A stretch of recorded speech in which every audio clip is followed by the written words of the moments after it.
All right, class, here is somewhat of the instructional video for the flexibility lab. This is our second to last lab. This one should only take one time. Everyone is expected to do all of the flexibility tests that you can, which you should be able to.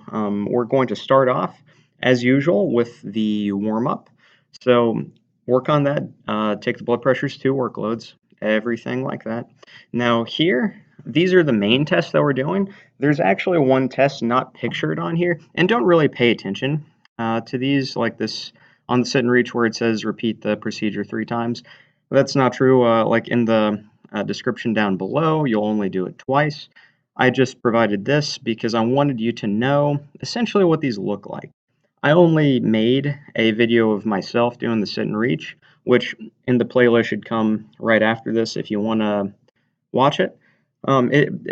Mostly these are fairly simple tasks, but we will do the groin flexibility test, the shoulder flexibility or back scratch test, the trunk rotation test, and also the calf stretch test.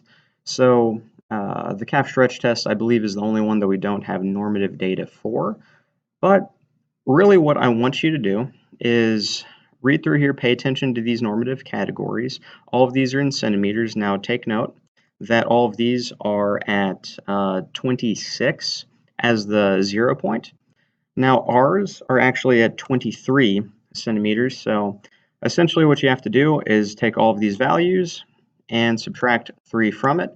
I showed before that I got a 23, so really what you could do is just add 3 centimeters to whatever score that you got. So if I added 3 centimeters to my score, since I'm around right here, then I would be 26 for my centimeters in sit and reach. So I'm still in the fair category. Read through this. There's a couple of main points. Fill out all of this. I want you to do this for every single member in your group. I put 6 places on here, I believe.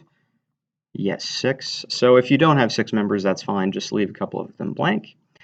This calf muscle flexibility test, read through this and then do the procedure to the best of your ability.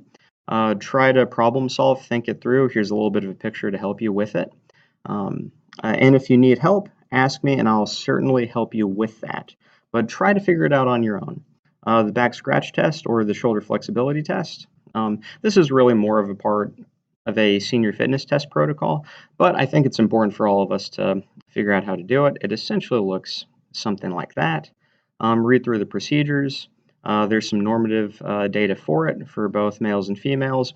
Really, it's only above a certain age, so for all of us, let's just consider ourselves to be in our 60s, and that's how you'll answer what normative category that you're in, be it below average, normal, or above average.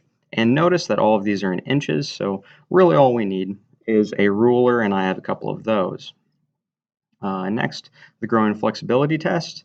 Notice here that this is in centimeters, so be aware of that whenever you're measuring it. Read through the procedures, make sure that you know what's going on, and do the normative categories.